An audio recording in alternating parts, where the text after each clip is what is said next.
Get out. You don't belong here." The woman's voice shot across the grand, marble-floored lobby of First Legacy Bank like a slap in the face. Her high heels clicked like firecrackers as she marched toward the young black boy, who stood frozen near the front desk, holding a small package in both hands. "I said leave," the bank manager snapped, yanking the security rope aside. "We don't allow loiterers, or whatever this is."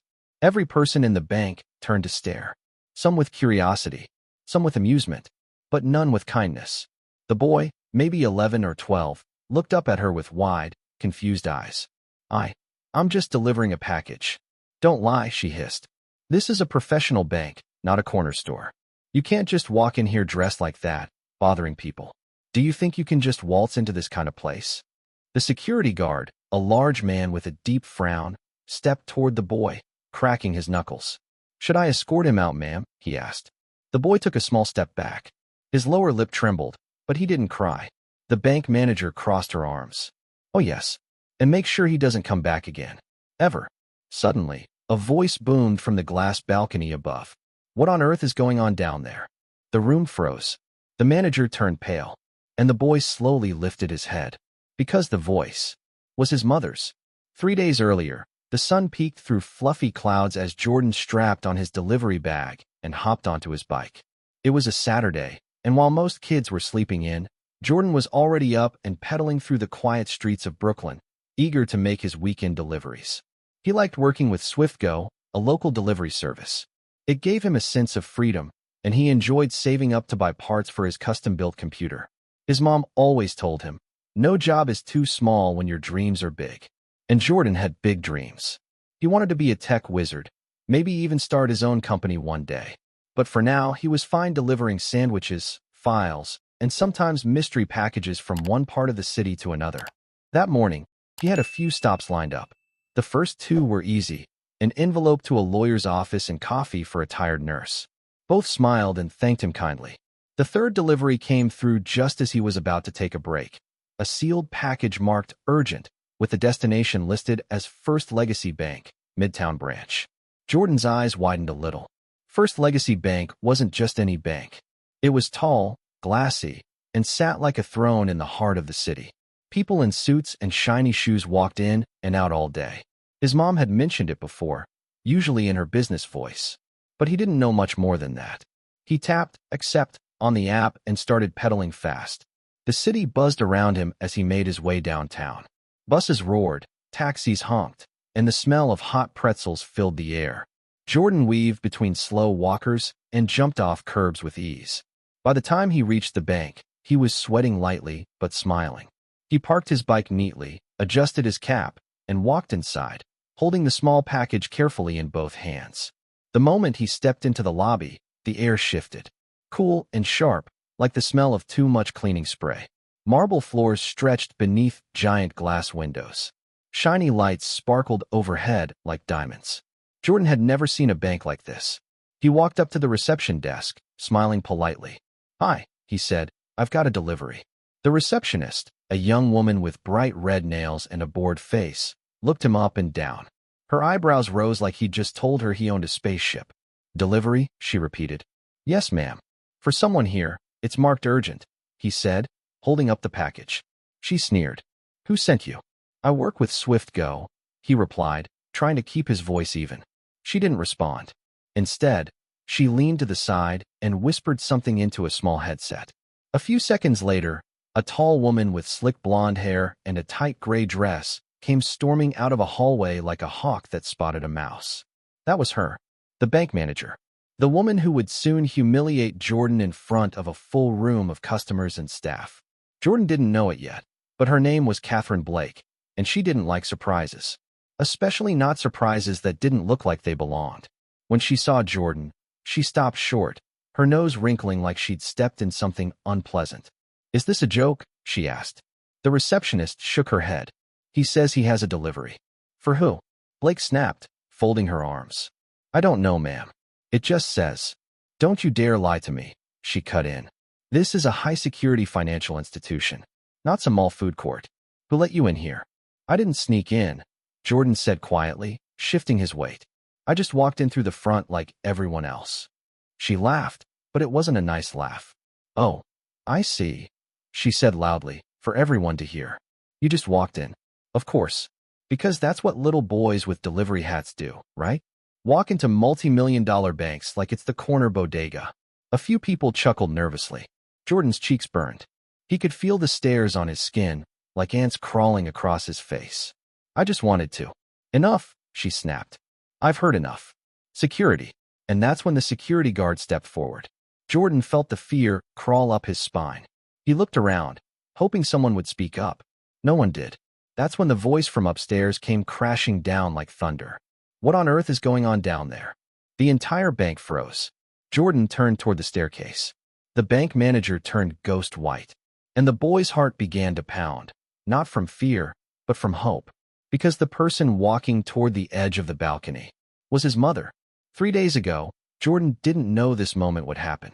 He was just a boy trying to make a few bucks, thinking about how to upgrade his graphics card and maybe get fries on the way home. Back then, things felt normal, safe, even though he sometimes noticed people staring at him longer than they stared at others. Even though he knew not everyone saw him the way his mom did. But his mom, Dr. Vanessa Hartwell, was something else. She was kind and brilliant. She wore power suits and sneakers. She didn't take nonsense from anybody, but she always said, "Lead with grace." That's how you change the room. Jordan didn't know much about what she did, only that it involved investments, portfolios, and a lot of meetings. She worked a lot, sometimes from home, sometimes from shiny glass buildings. That afternoon, after finishing his deliveries, Jordan got home to find his mom typing away in her home office. "How was your day?" she asked without looking up. "Cool. Busy. I saw a guy walking a turtle." She laughed. "Sounds like a New York kind of day." Jordan grinned, but didn't tell her about the big fancy bank. He didn't think it mattered. Not then. The next day, Sunday, passed quietly. Pancakes in the morning, video games in the afternoon. And by Monday morning, Jordan had another round of deliveries lined up. He didn't know he'd be back at First Legacy Bank. He didn't know the package he'd deliver would trigger something bigger than he could imagine. And he definitely didn't know that the next time he walked through those glass doors, the whole city would be watching. Gasps rippled through the lobby. The bank manager, Catherine Blake, slowly turned her head upward, her mouth slightly open, the color draining from her face. She knew that voice. Everyone did. That voice belonged to someone they all answered to, someone who shouldn't have been in the lobby, and most definitely shouldn't have been watching her scream at a child. Jordan blinked up at the balcony, and there she stood, his mother, Dr. Vanessa Hartwell. Clad in a deep navy blue pantsuit and heels that clicked with authority, she looked like a storm ready to break. Her braids were swept into a perfect bun, and her expression was unreadable. But her eyes were locked on her son. Jordan exhaled a breath he didn't realize he'd been holding. Everything in the room slowed. Even the security guard took a half step back, unsure now. Vanessa turned her head toward the elevator, gave a sharp nod to someone unseen, and disappeared from the balcony. The silence in the lobby was deafening. Catherine Blake looked like she wanted to melt into the floor. Jordan stood there, heart pounding, the small package still in his hands. He didn't know what his mom was doing here, at this bank, or why everyone was suddenly terrified. But something had changed. Then the elevator dinged. Out stepped Dr. Hartwell, calm and straight-backed, her heels tapping against the marble as she walked across the lobby toward her son. Every eye was on her. Employees whispered behind hands. Customers stepped aside like water parting for a ship. She stopped in front of Jordan. "Are you okay?" she asked, voice low but tight. Jordan nodded, eyes wide. "Yeah, I was just making a delivery, and then, she started yelling at me." He motioned toward the manager, who was now trying to smile, an awful, fake grin that looked more like a grimace. Vanessa turned slowly toward her. "Ms. Blake," she said coolly, "we'll speak in my office." Catherine's face twitched. "Why yes, Dr. Hartwell." "Wait, Dr. what?" The customers started whispering louder now. Jordan stared at his mom, confused. His mouth opened. "Mom, you work here?" Vanessa smiled faintly, brushing her hand over his shoulder. "No, baby," she said. "I own here." Jordan's eyes widened. But before he could ask anything else, his mom motioned gently for him to wait, and the two women disappeared down the hallway into a glass-paneled office, the door clicking shut behind them. Jordan sat on a soft bench near the entrance, legs swinging, head spinning. What was happening? What did she mean she owned the bank? And why hadn't she ever said anything? For the next 20 minutes, no one approached him. The receptionist suddenly found her nails fascinating. The security guard stood perfectly still by the wall, no longer cracking his knuckles or throwing hard glances. It felt strange, like someone had flipped a switch. Eventually, the door to the office opened again. Catherine Blake exited first, her face pale, lips pressed in a tight line. She didn't look at Jordan as she walked past. His mom followed a moment later. She gave Jordan a nod. "Let's go." They left the bank in silence. Only once they were out on the sidewalk did Jordan find his voice again. "You own that bank?" he asked. Vanessa gave him a sideways look, almost amused. "One of them." He stumbled. "One of? You own banks?" "I don't run them directly," she said calmly. "I'm part of a group of investors. I sit on the board. I helped launch the first digital transformation strategy for that branch. Most of the leadership answers to me, except for Catherine Blake." Apparently, she needed a reminder. Jordan's mind was doing flips. "Why didn't you ever say anything?" She shrugged. "Because I wanted you to grow up knowing you didn't have to own a bank to walk into one." Jordan swallowed hard. "But she treated me like I was trash." Vanessa stopped walking and turned toward him, crouching down to meet his eyes. "And that," she said softly, "has nothing to do with who you are. That has everything to do with who she is." Jordan nodded slowly. He was still trying to understand it all, but something in her voice made him feel safe again. Still, a small fire burned in his chest. He didn't like the way the manager had looked at him, like he didn't belong. And something told him this wasn't over yet. The next day, back at school, Jordan found himself quiet during lunch. His best friend, Elijah, noticed immediately. "What's up, man? You look like someone stole your sneakers." Jordan hesitated. Then, slowly, he told Elijah everything. About the delivery, the bank, the manager, and the truth about his mom. Elijah's eyes grew huge. "Bro, your mom owns a bank." "Yeah," Jordan said, still not used to it. "That's wild. You should have recorded what happened." Jordan laughed a little. "I wasn't thinking about that. I was too busy trying not to cry." Elijah nodded. "Still, you should tell someone. That's not okay. What she did, that's racism, bro." "I know." That night, Jordan lay in bed, staring at the ceiling. The fire was still there. Not just anger, but a desire to do something. He didn't want what happened to him to happen to anyone else. So the next day, he asked his mom something he never had before. "Can I come to work with you?" She raised an eyebrow. "Why?" "I just want to see what you do, what it's like." Vanessa studied him for a moment, then smiled. "All right." That Friday, Jordan walked back into the First Legacy Bank. But this time, not as a delivery boy. This time, he wore a button-down shirt, clean shoes, and carried a notebook. This time, people didn't look at him like he didn't belong. He followed his mom through the building, past offices and conference rooms, and into a boardroom with polished wood and huge windows. Inside were 6 men and 2 women, all in suits, all older, all very serious-looking. As Vanessa took her seat at the head of the table, she gestured to Jordan. "This is my son, Jordan. He'll be shadowing me today." A few people nodded politely. One of the men even smiled. Jordan sat quietly, listening as his mom led a meeting about expansion, interest rates, and customer outreach. But then, halfway through the meeting, the glass door opened, and in walked Catherine Blake. Everyone turned. Jordan sat up straight. The air changed again. "Apologies," Catherine said stiffly. "I wasn't aware we'd started." Vanessa smiled thinly. "No worries. We were just discussing the Midtown branch." Catherine sat down slowly, her eyes flicking to Jordan for a split second before darting away. The meeting resumed, but Jordan could feel it, tension in the room, like something was about to happen. And it did, because as soon as Catherine began giving her report, Vanessa leaned forward and calmly slid a thin, printed file across the table. "What's this?" Catherine asked. Vanessa didn't blink. "The results of a formal audit into your leadership practices. Complaints. Staff turnover. Allegations." Silence. Jordan's heart skipped a beat. Catherine's face went red. She reached for the file with shaking hands, flipping through the first few pages. Her lips parted, but no sound came out. Jordan didn't know what was in that file, but from the look on her face, it was bad, really bad, and it was only the beginning. Catherine Blake sat stiffly in her leather chair, the folder trembling in her hands. Her eyes darted over the pages. line after line of typed complaints, witness statements, and internal memos that painted a picture far worse than she'd expected. Her fingers clenched the papers, her knuckles going white. The rest of the boardroom watched in silence, like a room full of statues. Some of the members shifted uncomfortably in their seats. Others looked at Vanessa with unreadable expressions. Vanessa Hartwell said nothing. She didn't need to. Her message had already landed. Jordan sat frozen beside his mother, heart pounding in his ears. He didn't know what was in the file, but he could feel the weight of it in the room. Finally, Catherine looked up. Her face had gone from pale to flushed and back again in the span of minutes. Her voice came out tight. These are exaggerated. Most of these are misunderstandings. Vanessa tilted her head slightly. Are they?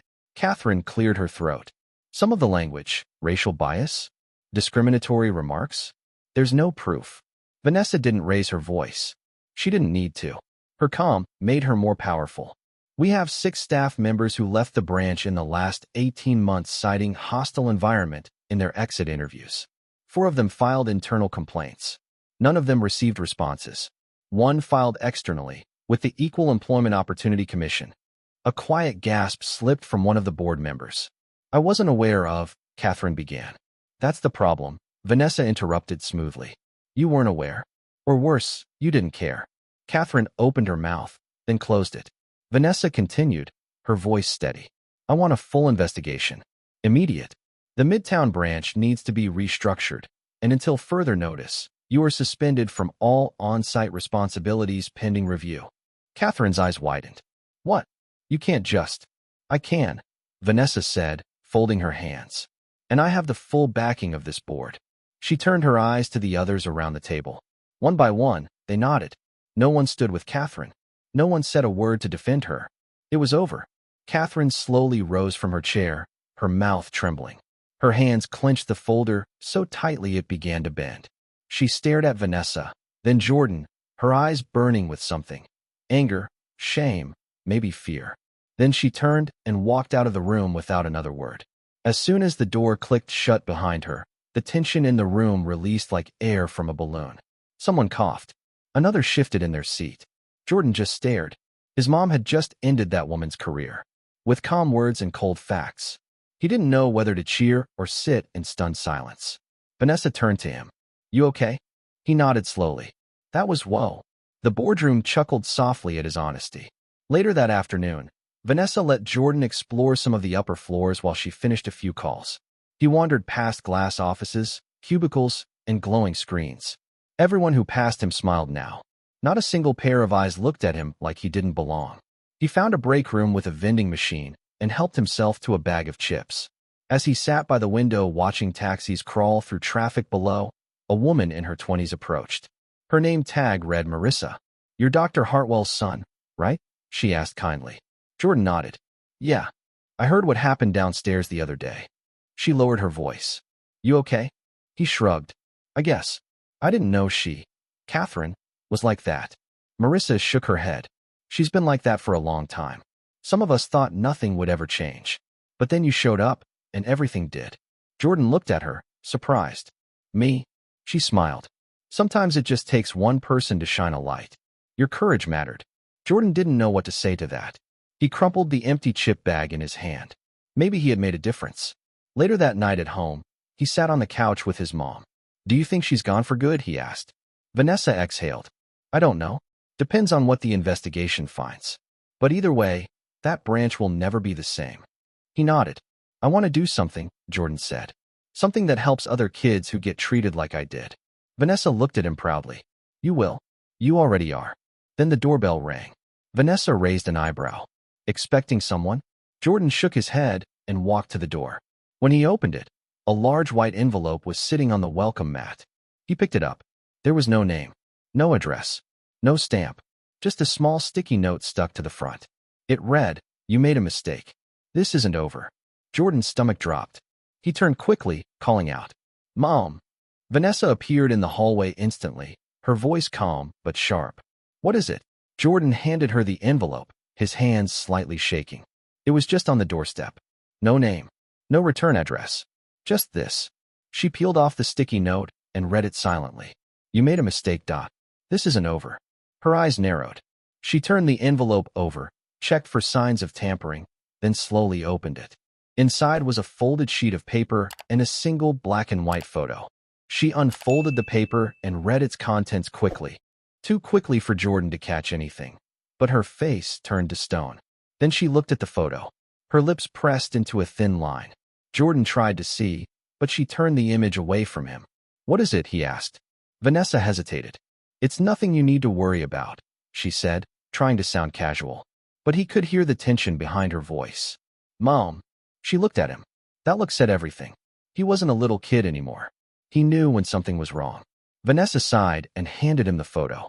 It was grainy, like it had been printed from an old security camera. In the picture, Vanessa was sitting in a cafe, talking to a man Jordan didn't recognize. Nothing about the image seemed threatening. Except, "I've never seen this guy," Jordan said. "You're not supposed to," Vanessa replied, voice low.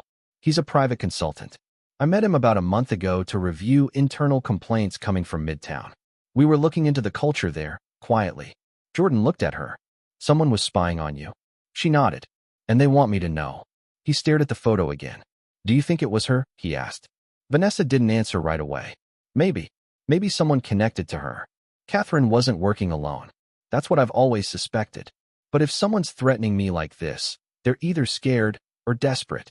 Jordan's chest tightened. He hated that his mom was being dragged into something shady because of what had happened to him. "Do you want to call the police?" "I already have," Vanessa said. "And I'm also calling the bank's legal team.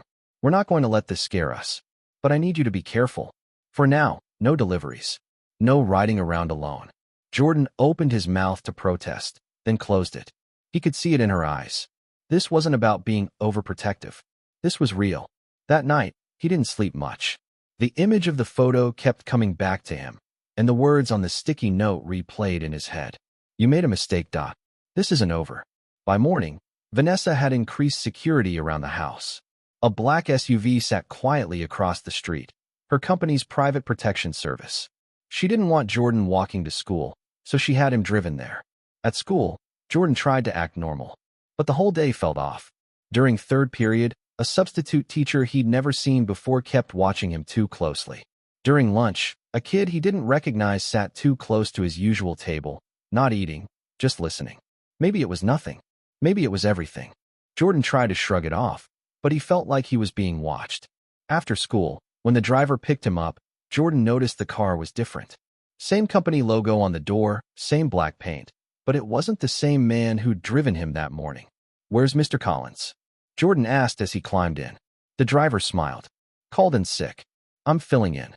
Jordan paused for a second. "Can you call my mom?" The driver raised an eyebrow. "She's in a meeting. I already checked in before pickup. Everything's cleared." The man didn't seem threatening, but something in Jordan's gut felt wrong. He reached for the seatbelt slowly, stalling. "Do you know the code word?" Jordan asked casually. The driver blinked. "Code word? Yeah. My mom and I have one. Just in case." The driver laughed nervously. "Kid, I don't need a code word. I work for." Jordan yanked the door open and jumped out of the car before the man could finish. He sprinted back toward the school doors, heart thudding. The black SUV didn't follow him. It just sat there, watching. Moments later, Vanessa's real security detail showed up, 2 new guards she had hired after the photo incident. They surrounded him, made calls, and tried to trace the fake driver. By the time Vanessa arrived at the school in person, Jordan was shaking. "They almost got me," he whispered. "I think they were trying to take me." Vanessa hugged him tightly, one hand cradling the back of his head. "They won't," she said firmly. "I promise you that. But it means we're closer to the truth than I thought. Whoever was behind that culture of racism and silence at Midtown, they're not just guilty of bias. They're covering something much bigger." Jordan pulled back. "Like what?" Vanessa looked toward the security SUV. "I don't know yet, but we're going to find out." The next few days were a whirlwind. Security doubled. Vanessa moved temporary operations to a private office downtown. Jordan was pulled from school and homeschooled for the week by a private tutor. But then, one night, just before bed, Jordan noticed something strange. He was scrolling through some old files on his laptop, trying to find a school report from last month, when he saw a strange folder. One he hadn't created. It was titled Archived Statements, Midtown. He clicked it. Inside were dozens of scanned complaint forms, internal employee reports detailing mistreatment, slurs, demotions, and more, all from the Midtown branch, all ignored. And in the top right corner of each file, a digital signature. Catherine Blake. But what shocked Jordan most was that some of the documents had been digitally altered. He knew this because the metadata still showed the original authors. The text was edited, statements watered down, or changed to shift the blame away from management. And in one file, he found a note at the bottom. Let this die quietly. We don't need another mess like last year. Jordan's hands began to sweat. Last year, he dug deeper. In a hidden subfolder was a report labeled Whistleblower Transcript, Midtown Internal Leak, Confidential. He clicked it open and began to read. His eyes widened. His pulse raced. Because what he found wasn't just racism. It was fraud. Millions of dollars. Moved through ghost accounts. Buried in fake loan applications. Approved and signed by Catherine Blake and two others whose names he didn't recognize yet. His voice caught in his throat. He wasn't just humiliated. He had stumbled into something massive. He ran to his mom's room. "Mom," he gasped, holding out the laptop. "You need to see this." Vanessa's face turned deadly serious. She took the laptop and began scrolling. And her face slowly changed, from confusion to realization to fury. "This," she whispered, "is what they were trying to hide." A knock came at the door. Then another. Fast. Loud. Urgent. Vanessa tensed. The room went silent. Then the doorknob began to turn. The doorknob clicked. Vanessa dropped the laptop onto the bed, stepped in front of Jordan, and motioned for him to stay behind her. Her eyes were locked on the door, her mind already calculating. She didn't expect anyone. Not this late. Not unannounced. The knock came again. Then a voice, firm but calm. "Dr. Hartwell. It's Agent Wells. FBI." Jordan's mouth dropped open. "FBI." Vanessa didn't respond right away. She moved cautiously to the peephole, looked through, then slowly opened the door, just a few inches. Outside stood two people, a man in a dark blue suit and a woman with short, curly hair and a leather folder tucked under her arm. Both flashed badges. "We need to speak with you," Agent Wells said. "Privately." Now, Vanessa glanced back at Jordan, who was still standing wide-eyed. "If this is about Midtown," she said, "I know more than you think." Wells raised an eyebrow. "I don't doubt it. But right now, we're here because of you. And your son." Vanessa's expression tightened. "Come in," she said. The agents entered the living room, while Vanessa locked the door behind them. Jordan hovered near the hall, unsure if he should be there or not. Vanessa gestured for him to stay close. "We received a tip," Agent Wells began, "that your son may have unintentionally uncovered evidence of ongoing financial fraud at First Legacy Bank's Midtown branch." Vanessa crossed her arms. "Unintentionally. He found the files," Jordan said, stepping forward. "They were hidden on my computer. I wasn't even trying to hack anything. They were just there." Agent Monroe, the woman, nodded. "That's what makes it interesting. We believe someone planted the files on your computer, someone inside the bank." Vanessa narrowed her eyes. "Why?" Wells opened the folder. Inside were printed screenshots, the same files Jordan had just found. "Because they wanted someone else to take the fall." Vanessa's blood ran cold. "You're saying they were setting up my son?" "Yes," Agent Monroe replied. "And we believe it's connected to a much larger scheme. One that goes all the way to the top of that branch, and possibly beyond." Jordan felt his stomach twist. "I didn't do anything wrong," he said quietly. "I just opened the folder." "We know," Wells said, softening his tone. "You actually did us a favor. These files connect a lot of dots we've been watching for over a year." Vanessa exhaled, but her face stayed tense. "What now?" "We're moving in," Monroe said. "We'll be issuing subpoenas, seizing hard drives, interviewing everyone connected to those documents. But we need you both to stay quiet." Wells leaned forward. "Until this breaks wide, we don't know who's listening or who's watching." Jordan's heart pounded. Vanessa nodded slowly. "You'll have our full cooperation." The agent stood. "We'll be in touch." As they left, Vanessa sat down slowly on the couch. Jordan sat beside her. He looked at her carefully. "Is this really happening?" She gave a dry laugh. "Oh, it's happening." For a long time, they sat in silence. Then Jordan whispered, "So, I was a target?" Vanessa wrapped her arm around his shoulder. "Yes, but now they're the ones in the spotlight." That night, Sleep was impossible. Vanessa stayed up late, backing up files and encrypting everything. Jordan sat at the kitchen table, sketching a flowchart of what he remembered seeing: names, titles, amounts, and accounts. The more he laid it out, the clearer it became. This wasn't just racism. It was corruption, greed, and silence. The racism had been a shield, a smokescreen. The culture of fear at Midtown kept people from speaking out, because speaking out could expose everything. The next day, Vanessa got a call. It was from the internal audit department at First Legacy. "We've confirmed your son's access point," the voice said. The files were placed there by someone using administrative clearance. A tech named Barry Hines. Vanessa's eyes narrowed. "I know that name. He was transferred to Midtown by Catherine Blake last year. We pulled his access logs. He made multiple edits to complaint records and approval sheets for loans that don't exist. Where is he now?" "Gone. Left the city last night. We're tracking him." Vanessa hung up and turned to Jordan. "He's running." Jordan frowned. "He's the one who tried to set me up?" "Looks like it." That afternoon, Jordan sat on the couch with his laptop open.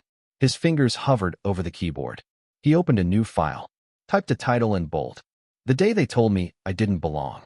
He didn't know where the idea came from. Maybe it was anger, or maybe it was a desire to make it mean something. But the words began to pour out of him. He wrote about the bank lobby, the looks, the words, the way the world tilted. Then he wrote about what came after, the truth, the secrets, the fear. He wrote everything. By the time he was done, it was past midnight. He hit save. Then, without really thinking, he uploaded it to a private blog he had made for school projects. He titled the post, "Bank Staff Humiliates Black Boy, Not Knowing His Mother Owns the Bank." The next morning, the post had 3 views. By lunch, it had 27,000. By dinner, it had over 500,000. Vanessa's phone exploded. Reporters, journalists, news anchors. The story had gone viral. And now, everyone knew. Jordan's face was blurred in the pictures, but the headline was everywhere. And so was the truth. The racism, the corruption, the betrayal. That night, as Vanessa sat across from him, phone buzzing nonstop beside her, she looked at him with a mix of shock and pride. "You published it?" He nodded. "I didn't name anyone, but I told the truth." She smiled, not just with her lips, but with her whole heart. "I guess," she said, "you just blew this thing wide open." Before Jordan could answer, her phone lit up again. This time, it was a call from the FBI. Vanessa picked up. Her smile faded quickly. "What?" she said sharply. Jordan leaned forward, worried. Then Vanessa stood slowly, her eyes going dark. "Are you sure?" she asked. A pause. Then she whispered, "Where was he found?" She listened. Her shoulders dropped. She ended the call, then looked at Jordan. "Barry Hines was found this morning," she said quietly, "in a motel room outside the city." Jordan swallowed. "Alive?" Vanessa shook her head. "No." Then she added, "And it wasn't suicide." The room went silent. Jordan stared at his mother. "You mean someone killed him?" Vanessa nodded slowly, her expression unreadable. "Yes. It looks like he was silenced." Jordan's chest tightened. He suddenly felt small. The gravity of everything, racism, corruption, fraud, and now murder, crashed down on him like a tidal wave. "Why would they kill him?" he asked, voice shaking. "Because he knew too much," Vanessa replied. "He was part of it, but he wasn't high enough up the ladder to be protected. If the FBI caught him, he might have named names. People who can't afford to be exposed." Jordan leaned forward, gripping the edge of the table. "Do you think they'll come for us next?" Vanessa didn't lie. "I don't know," she said. For a moment, all the light seemed to drain from the room. But then she added, with quiet certainty, "But we're not alone in this anymore. The truth is out now. The world's watching. That's what protects us." Jordan nodded slowly. "So what happens next?" Vanessa looked at her phone, which had been buzzing nonstop since the blog post went viral.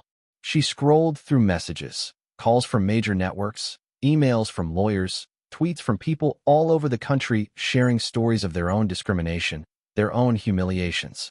She set the phone down. "We go public," she said. "All the way." The next morning, Jordan sat in front of a camera crew in his living room. His face was blurred, just like his blog post, but his voice was real, strong. "Do you remember what she said to you?" the reporter asked gently. Jordan nodded. "Yeah. She said I didn't belong there." He paused. "And it wasn't because I was doing something wrong." It was because of how I looked. Because I was a black kid in a nice building, holding a package. The reporter let the silence linger. What would you say to her now? She asked. Jordan looked at the camera. I do belong here. Then he added, and my mom owns the building. The interview aired later that night. By morning, Jordan's story had become a national headline.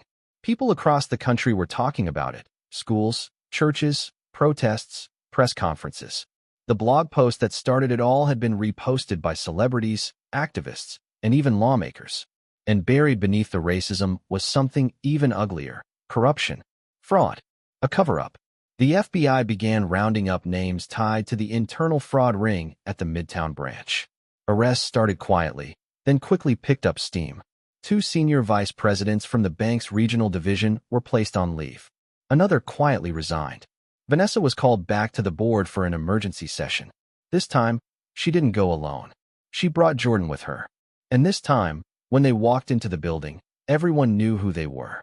No one looked at Jordan with suspicion. No one rolled their eyes. No one whispered behind hands. They stood. They nodded. They respected him. And for the first time since the day of the incident, Jordan felt something different. Power. Not because of money. Not because of fear. But because he had spoken up, and the truth had moved the world. The emergency board meeting was swift. Vanessa presented the full list of complaints and the evidence Jordan had found. When one of the board members tried to downplay it, calling it an isolated failure, Vanessa shut him down with one sentence. You don't get to call systemic racism isolated. The room fell silent.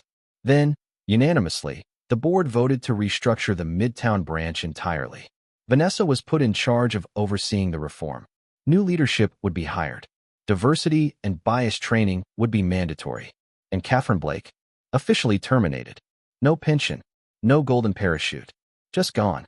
Later that evening, as they drove home, Jordan stared out the window. Did we win? He asked. Vanessa looked at him, her hand on the steering wheel. I don't think it's about winning, she said. I think it's about changing things. Making space where people like you don't have to prove they belong. Jordan nodded. Then he smiled faintly. Can I go back to deliveries again? Vanessa laughed. Not yet. Maybe next week. When they got home, there was another envelope on the doorstep. But this time, it had a return address. Vanessa opened it carefully, ready for anything. Inside was a letter. Typed. Clean. Anonymous. It read, You think you've won. You have no idea how deep this goes.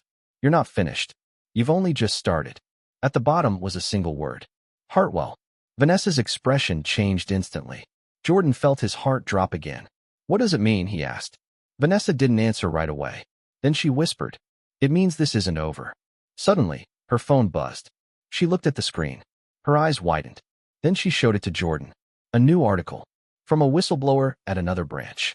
Harassment, racism, and red flags. First Legacy's pattern of silence. Jordan stared at the headline. Then looked at his mom. We started something, didn't we? Vanessa nodded slowly. We did. And somewhere, in the dark corners of the system, they just cracked open. Someone was watching. Waiting. But this time, Jordan was ready. The glow of the TV cast soft blue light across the living room walls. Jordan sat curled up on the couch, eyes wide, clutching a throw pillow. His mom stood behind him, arms folded, jaw tight. On the screen, the news anchor's voice was crisp and serious. This evening, a second whistleblower has come forward, accusing multiple branches of First Legacy Bank of systemic racism, cover-ups, and internal fraud. Sources confirm that a broader federal investigation is now underway, following the viral blog post made by a young delivery boy who was humiliated at the Midtown branch just days ago. Jordan turned toward Vanessa. That's us. She nodded slowly. And now we've kicked the door wide open. But neither of them smiled. Because they both knew. The truth was bigger than Midtown. Much bigger. Vanessa walked over, muted the TV, and picked up the anonymous letter they'd received earlier. Her eyes scanned the words again. You think you've won. You have no idea how deep this goes. You're not finished. You've only just started. There was no signature. Just her last name. Hartwell. Jordan stood up beside her. What if it's someone from inside the company? Someone who knows us. Vanessa didn't respond. Not yet. Because in her gut, something had shifted. This wasn't just about corruption anymore. This was about someone who wanted her to dig deeper. Someone leaving breadcrumbs. And yet, Someone dangerous enough to kill Barry Hines just to keep the next layer buried. The next morning, Vanessa scheduled an emergency security briefing with the FBI. Jordan wasn't allowed in the room, but when she came out, she looked 10 years older. "They've confirmed what I suspected," she said. Barry's death wasn't random. It was staged to look like an overdose, but the toxicology reports showed traces of a rare nerve agent, military grade. Jordan's eyes widened. "So, like spies?" Vanessa gave him a tight smile. "Not spies, but powerful people who know how to clean up their mess. Why would a bank have people like that involved? That's what we need to find out." The rest of the week was a blur. New whistleblowers began sending in stories anonymously. One described how Black and Latino applicants were routinely denied small business loans at 3 different branches, even when their credit was good. Another told of falsified records, altered just before federal audits. And a third, a former internal compliance officer, revealed she was fired for asking too many questions about ghost loans processed under fake names. Vanessa compiled everything into a growing file that she called the Deep Ledger. It wasn't just a fraud case anymore. It was a web, a hidden system built on silence, intimidation, and, when needed, disappearance. And at the center, more and more, the clues kept circling back to the same name. Everett Dane. He was a senior regional director. Polished, charismatic, respected, and completely untouchable. Vanessa remembered him from a few corporate meetings. Smooth talker, big smiles, but underneath, something cold, empty. One of the whistleblower messages mentioned his name specifically. "Nothing happens without Dane's approval. He's the one who signs off on the bad loans. He makes the fraud look legal." Vanessa sat at her desk late into the night, staring at Dane's name. She pulled up an internal system only board members had access to. She entered her credentials, navigated to archived meeting notes and regional activity reports. And there it was. Dozens of loans, millions of dollars, all tied to shell companies registered under random aliases. All approved by Dane. No oversight. No questions. But then she noticed something else. On 4 separate dates, each right after a suspicious loan was approved, Dane transferred funds to a private charity. An orphanage. Except, the orphanage didn't exist. She clicked the address listed on the forms. It was a burned-down building in Detroit. Jordan peeked into her office. "You okay?" Vanessa blinked. She hadn't realized she was gripping the desk. "I think I found it," she whispered. The heart of it all. Jordan stepped closer. "What is it?" She turned the monitor toward him. "Everett Dane. He's laundering millions. And he's hiding it behind fake donations." Jordan stared. "So what now? We give this to the FBI." Vanessa shook her head. "Not yet. We need something stronger. Dane's clever. If we move too early, he'll vanish, and everything with him." Jordan hesitated, then said, "Maybe we can bait him." Vanessa turned, curious. "Bait him how?" "Put out a fake story. Something that says we found proof of who killed Barry. Something that says we're handing it to the press in 48 hours. If he's scared, he might slip up." Vanessa thought about it, then smiled. "That's actually brilliant." 2 days later, a mysterious article appeared on a blog linked to the whistleblower community. The headline? "Sources claim Barry Hines was about to testify. Now we know who killed him." Inside, the story hinted at a powerful insider. It didn't name names, but it said a full expose was coming in 2 days. It ended with one sentence. "They can't hide in the dark forever." By the next morning, chaos erupted inside the bank's corporate structure. Emails were flying. Meetings were canceled. And then, Everett Dane disappeared. No one had seen him. He didn't show up to his downtown penthouse. His phone was turned off. His personal assistant had no clue where he went. But then, Jordan got an email. An encrypted one. From a scrambled address. The subject line? "Nice try." Inside was a single sentence. "You're in deeper than you think, kid. Back off, or you'll end up like Barry." And attached was a picture of Jordan, taken that morning, standing in front of his school. Jordan's heart nearly stopped. He ran to his mom, holding the laptop. Vanessa's hands shook as she looked at the photo. "This isn't a threat anymore," she said. "It's war." She picked up her phone and dialed a secure number. "Agent Wells," she said, her voice like steel. "We have a situation. You need to bring him in." The agent's voice came through the line. "Who?" Vanessa didn't blink. "Everett Dane." There was silence. Then, "We've been looking for him. You know where he is." Vanessa turned her laptop toward Jordan, who was now tracing the email's IP address. He pointed at the screen. It's bouncing through proxies, but the last ping came from a property registered to a holding company in Westchester County. Guess who signed the deed? Vanessa smiled grimly. Everett Dane. Agent Wells replied, send us the location. We'll take it from here. But Vanessa shook her head. No, we're going. You'll meet us there. Jordan's mouth dropped. Wait, what? Vanessa turned to him, her eyes burning with resolve. This man threatened you. I need to look him in the eye when they put the cuffs on. And so, 2 hours later, as the sun began to set, Vanessa and Jordan drove north, toward a mansion hidden deep in the trees, toward the heart of the operation, toward the man behind it all. And as they pulled up to the gate, a single figure stood waiting in the driveway, calm, hands in his pockets, smiling. It was Everett Dane, and he was expecting them. The driveway was long, lined with tall evergreens that reached toward the twilight sky like dark fingers. The mansion at the end stood like a shadow, cold, silent, and expensive. Jordan could feel the tension radiating off his mom as she slowly brought the car to a stop. And there he was, Everett Dane, standing alone. No guards, no lawyers, no fear. He wore a crisp black suit and a smirk that made Jordan's skin crawl. His salt and pepper hair was slicked back, and a pair of thin glasses sat perfectly on the bridge of his nose. He looked more like a professor than a criminal. But Jordan knew better. Vanessa stepped out of the car first, her heels crunching against the gravel. She didn't flinch. She didn't hesitate. She just stood tall, arms at her sides, eyes locked on the man who had threatened her son. Jordan followed, slower, keeping a few steps behind her.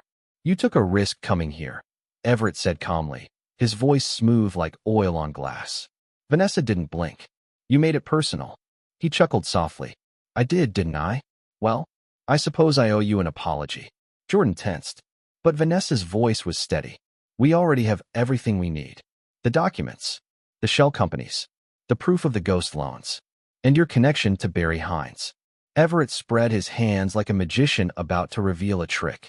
And yet, here I am, still free. No handcuffs, no sirens. Doesn't that tell you something? Vanessa's jaw tightened. You're running out of time. I don't think so, he said, stepping forward. You see, Dr. Hartwell, people like me, we don't go down the way you think. You bring in evidence, we bury it in litigation. You go to the media, we outlast the outrage. You try to expose us, we shift the blame. We've been doing this longer than you've been sitting on your little board. Jordan stepped forward now, fists clenched. You threatened to kill us. Everett looked at him with a strange mix of curiosity and amusement. You're the boy from the bank. Jordan didn't answer. Everett nodded slowly. It was never about you, kid. It was about what you made people see. People like you, walking into our world, daring to act like you belong. That rattles cages. And when cages rattle, sometimes snakes bite. Vanessa took a slow step forward, eyes narrowed. You're not a snake. You're a coward in a $1,000 suit. That wiped the smirk off Everett's face. But before he could respond, tires screeched, lights flashed, voices shouted. 3 black SUVs came bursting through the trees, lights spinning. Armed agents poured out, guns raised, surrounding the mansion in seconds. The front gate slammed shut behind them. Everett's smile returned, this time colder. I assume that's your doing? Vanessa didn't answer. Agent Wells approached quickly, bulletproof vest strapped tight. Everett Dane, he called. You're under arrest for conspiracy to commit bank fraud, wire fraud, obstruction of justice, and the suspected murder of Barry Hines. 2 agents stepped forward, cuffing Dane's hands behind his back. And still, he smiled. Even as they walked him toward the car, he turned his head slightly and said, You think this is over, Dr. Hartwell? You've only killed the snake. You haven't touched the pit. They shoved him into the back seat, and the doors slammed shut. Vanessa exhaled deeply. Jordan stood frozen. Agent Wells turned to them. We'll keep him under tight watch until the trial. But I won't lie, this runs deep. He had friends in powerful places. People who may try to finish what he started. Jordan looked at his mom. So, it's not over. Vanessa shook her head. Not yet. The following weeks moved fast. Everett Dane's arrest became headline news. His mugshot was splashed across every screen in America. The face of corporate fraud, they called him. First Legacy Bank announced a full overhaul of its executive leadership. Whistleblowers were given immunity, and internal investigators uncovered dozens of violations across 5 states. And through it all, Jordan's story remained at the center. But with fame came danger. One night, while walking home from tutoring, Jordan spotted a black van parked near the corner of their block. The windows were tinted. The engine idled. He froze. Was it paranoia? Or was someone watching? He slowly pulled out his phone, ready to call his mom, when the van suddenly peeled away, tires screeching, disappearing into the night. By the time Vanessa arrived, he was pale and shaking. "They were watching me," he said. Vanessa's eyes went dark. She didn't call the FBI this time. She called someone else. The next morning, a private security firm began rotating guards outside their house 24/7. Jordan wasn't allowed to go anywhere without an escort. Even his school agreed to move him to private online instruction. And still, whispers swirled. In some corners of the bank world, people blamed Jordan and Vanessa for the scandal, for the lawsuits, for the falling stock prices. Vanessa received veiled threats and emails. One night, a brick was thrown through their mailbox. Another morning, Jordan found a note under his bike seat that simply read, "Keep your head down." But they didn't. Because in the middle of all the fear and pressure, something else was happening. Jordan's blog turned into a movement. Students across the country began sharing their own stories of being mistreated in schools, stores, offices, and banks. Young black boys and girls recorded video testimonials. Parents wrote letters. Teachers formed book clubs using Jordan's story. And then, a powerful moment. Jordan was invited to speak at a national conference in Washington, D.C., on systemic racism and youth empowerment. He stood on a massive stage. Bright lights. A sea of faces. He cleared his throat and said, "I was told I didn't belong. But I'm not the only one. And I'm not the last one. So I'm not just here to speak up for myself. I'm here to remind every kid who's ever been told they don't belong that they do. And no one gets to take that away." The crowd erupted. Vanessa watched from backstage, tears in her eyes. Afterward, as they drove home, Jordan stared out the window. "I feel like I'm standing in a storm," he said. Vanessa looked at him in the rearview mirror. "You're not standing in it," she said softly. "You're walking through it." That night, just as they started to believe things were calming down, a private number lit up Vanessa's phone. She answered, cautious. A distorted voice replied, "You cut off one head, but the body's still alive. Ask yourself why no one has touched the offshore accounts. Ask yourself why Dane never spoke in custody. He wasn't working alone. He wasn't the boss. Just the gatekeeper. We're still inside." The line went dead. Vanessa stared at the phone, then whispered, "They're still in the bank." Jordan looked up from the couch. "What?" Vanessa turned toward him. And this time, there was something new in her voice. Not fear, not panic, but clarity. "They never left.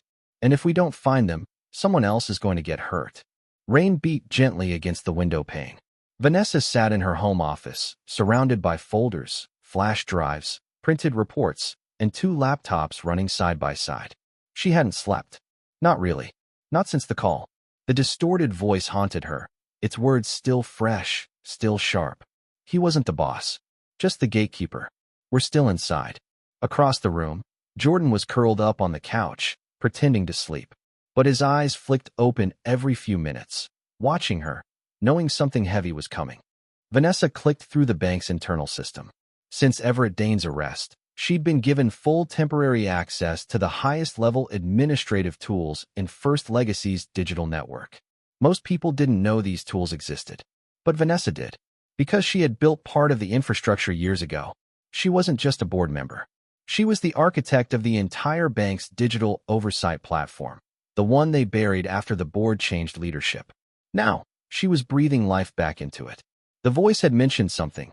Offshore accounts, untouched money. That meant someone had kept the gates open. Someone high up. Someone clean. Too clean. She scrolled through names. Dozens of them.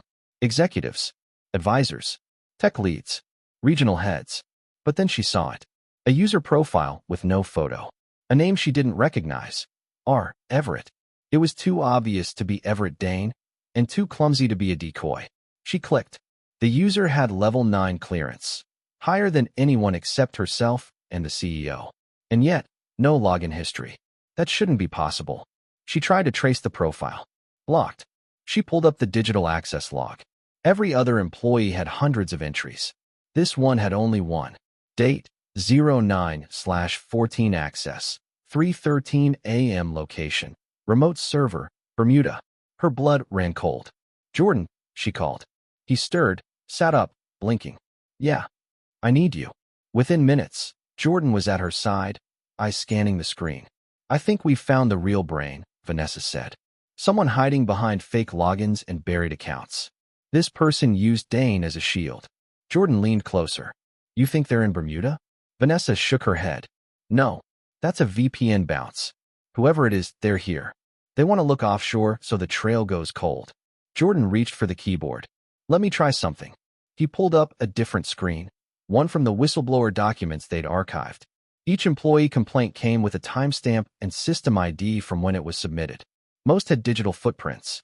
But 2 complaints, both mentioning Dane, were filed under a strange routing number. Jordan isolated it. Here, he said. Same routing number. 2 different names. Different branches. But the metadata points to the same submission IP. He paused, then said slowly, this was a test. Vanessa blinked. A test? Yeah, Jordan nodded. Whoever's behind this created fake complaints, just to see what the system would do. Like they were checking for leaks. Tracking who looked at the forms. Vanessa's mind clicked into gear. They weren't protecting Dane. They were watching me. Jordan's fingers danced over the keyboard. He launched a trace protocol she'd taught him months ago, a backdoor route into old server logs from the mainframe days. Vanessa watched. Then they found it. The keystroke logs. Encrypted but retrievable. Someone had logged into the system under the profile R, Everett, but the keyboard patterns didn't match Dane's biometric signature. Vanessa's heart pounded. She pulled up an old HR file from her early days at the bank. Only 4 executives had access to the system back then. 3 were retired. 1 was still there. Her name? Lauren Carr, Chief Legal Officer. The very woman responsible for reviewing every internal investigation report. The woman who never once flagged a single concern at the Midtown branch. The woman who had once congratulated Vanessa on raising such a polite young man, while casually brushing aside the racism complaints she brought up in a private meeting 6 months ago. Jordan looked at the name on the screen. Her, he asked. Vanessa nodded slowly. She's been hiding behind Dane, using the legal department as cover, sending whistleblower complaints straight to the trash, authorizing fake approvals and laundering them through real legal channels. Jordan's stomach twisted. She's the one who set me up. She's the one who threatened us. Vanessa exhaled deeply. I'm sure of it. They both sat still for a moment, until Jordan broke the silence. So what do we do now? Vanessa didn't answer right away. Then, with resolve in her voice, she said, we expose her. But not like last time. This time, we make it impossible to run. 2 days later, the plan was in motion. Jordan secretly uploaded a new post to his blog, this time, disguised as a whistleblower leak. It hinted at the existence of a second mastermind behind the first legacy scandal. Someone more dangerous. It included anonymized screenshots of legal documents that could be tied back to Lauren Carr. Nothing direct, nothing actionable, but enough to cause panic. Enough to bait a move. And sure enough, she moved. That night, an attempt was made to remotely wipe First Legacy's internal legal archive. But Vanessa had already anticipated it. She'd built a mirrored server, one Lauren didn't know existed. Every deleted file was copied. Every IP address was logged. Every line of code traced. It was digital warfare, and they were winning. The next day, Agent Monroe called. We've been following Carr for weeks. We suspected she was tied in, but we didn't have proof. You do now, Vanessa replied. And she sent everything. 10 minutes later, Lauren Carr was arrested in her office. When agents entered her office, she was calm, too calm, as if she believed, even then, that her connections would shield her, that the system would bend in her favor. But this time, it didn't. The cuffs clicked around her wrists.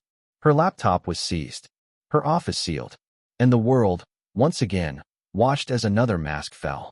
That night, as Vanessa and Jordan sat on the porch, watching rain drizzle under the glow of the street lamps, a deep calm settled over them. Not silence, not peace, but calm. I'm proud of you, Vanessa said softly. Jordan looked over. For what? For not backing down. He smiled. You didn't either. They sat in silence for a long time. Then Jordan asked, You think it's really over now? Vanessa looked up at the stars beginning to poke through the clouds. I think the worst of it is, she said. But we changed something. And when you change something that big, there will always be echoes. Jordan leaned back in his chair. The wind whispered softly. And from far away, the echoes began to fade. Sunlight streamed through the tall glass windows of the conference hall, casting long shadows across the polished floor. A large banner hung behind the stage. Rebuilding Trust, Corporate Reform in Modern Banking, keynote speaker, Dr. Vanessa Hartwell. Jordan sat in the front row, dressed in a crisp black suit with polished sneakers. He fiddled with the lanyard around his neck, which held a name badge that simply read, Jordan H. No titles, no job description, just a name, just a presence. And that was enough. The room was full: executives, journalists, policymakers, activists, students, and survivors. Some had been hurt by the system. Others had built it. But today, they were all here to listen. Vanessa stepped up to the podium, calm and strong, her voice echoing in the wide space. 2 months ago, I walked into a room and watched a bank manager humiliate my son. She paused. And 2 months ago, that same boy lit a match that exposed the rot in an empire built on silence. Murmurs swept the room. Some people nodded. Others squirmed. Jordan sat still, proud and nervous at the same time. Vanessa continued, her eyes moving across the room. We talk about racism in banking as if it's a bad apple problem. But what happens when the entire orchard is infected? When the systems are designed to choke out growth from anything that looks different, sounds different, is different? Her tone sharpened. It's not just about who gets a loan. It's about who gets a voice. Applause rippled through the room. Vanessa shifted gears.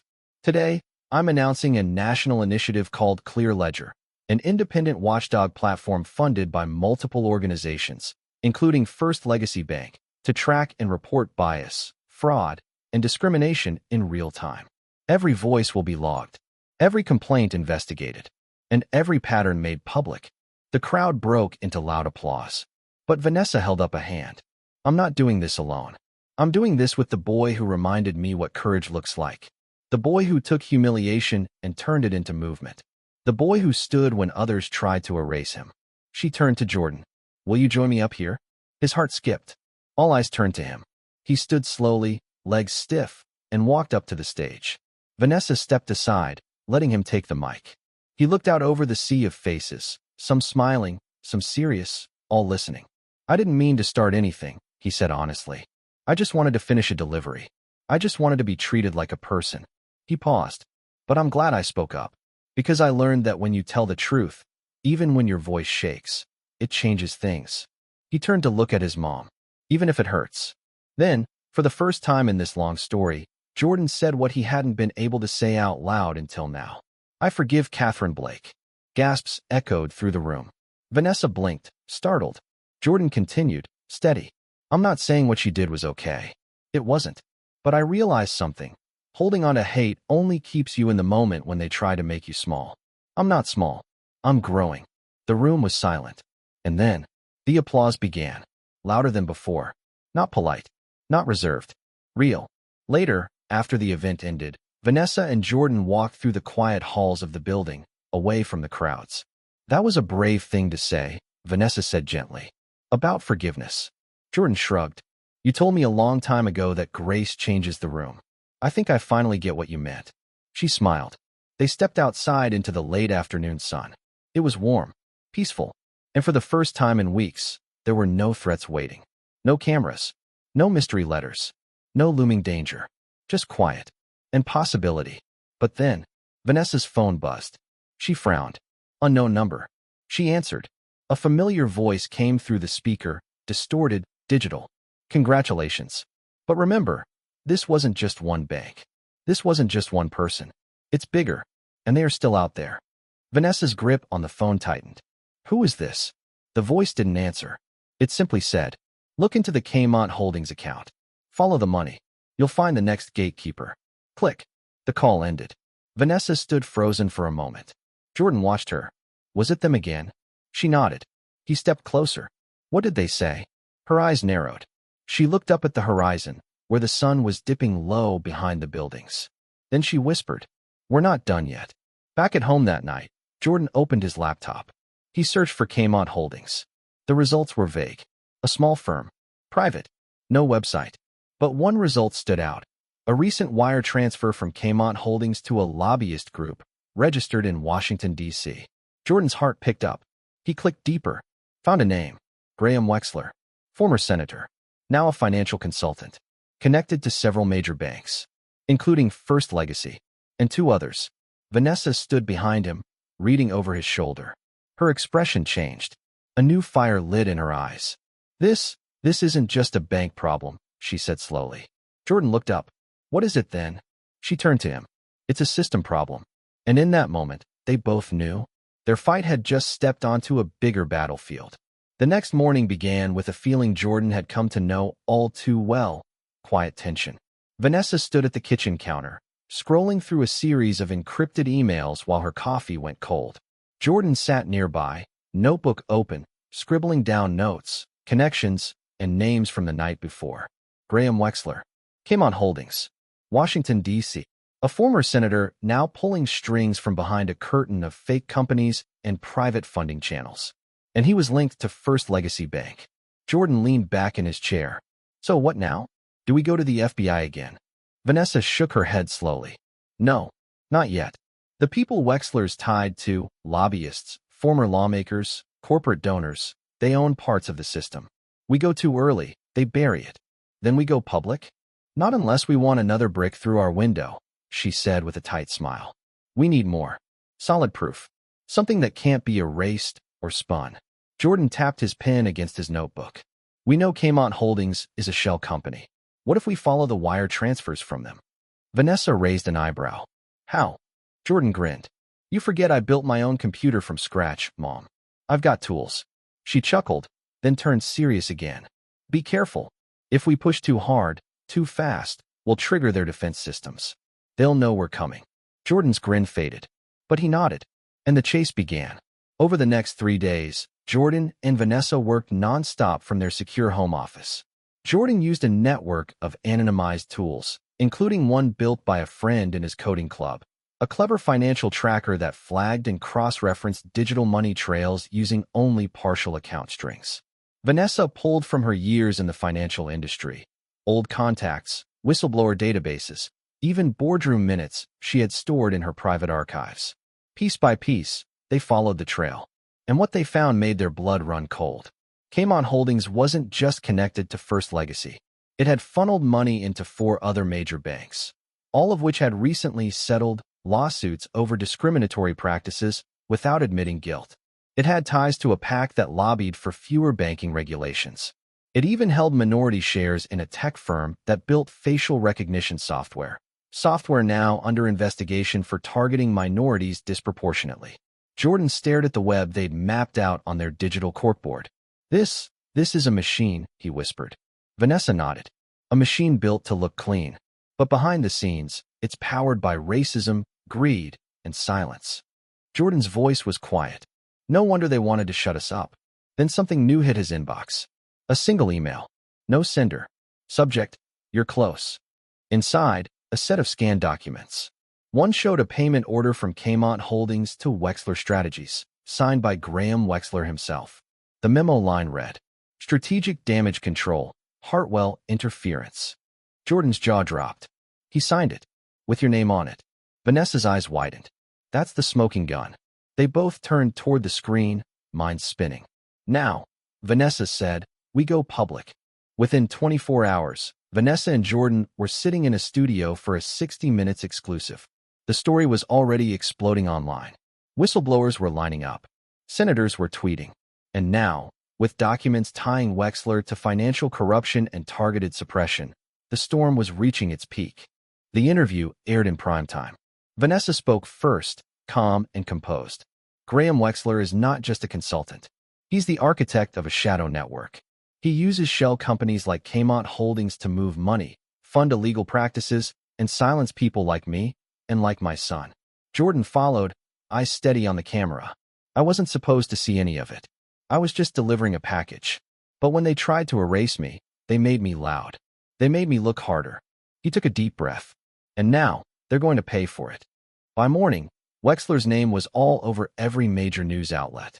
He denied everything, called the documents fake, called Vanessa a disgruntled board member, and Jordan a confused teen caught up in something bigger than he understands. But then, another leak surfaced. A recorded phone call. Wexler speaking with another executive, discussing how to neutralize the Hartwells before their story spread. It ended with, "The kid's smart. Smarter than we thought. Shut them down before this gets out of hand." Game over. The FBI issued a warrant. Within 48 hours, Graham Wexler was arrested at his estate in Virginia. His offices were raided. His partners flipped. And the entire network began to crumble. 2 weeks later, Jordan sat on the steps of their brownstone, phone in hand. A new message had arrived. From an anonymous account. Just one line. "The system cracked, but some of us are still here. Watch your six, kid." Jordan's grip tightened, but he smiled faintly, because he wasn't afraid anymore. Vanessa stepped out, 2 mugs of hot cocoa in hand. "You okay?" Jordan nodded. "Yeah, just a reminder that even when the big ones fall, the rest of them don't disappear overnight." She handed him the cocoa. "They will," she said.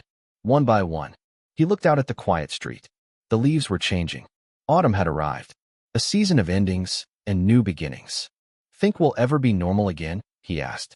Vanessa laughed softly. "Define normal." They both smiled. Then Jordan stood, stretched, and said, "We should get ready."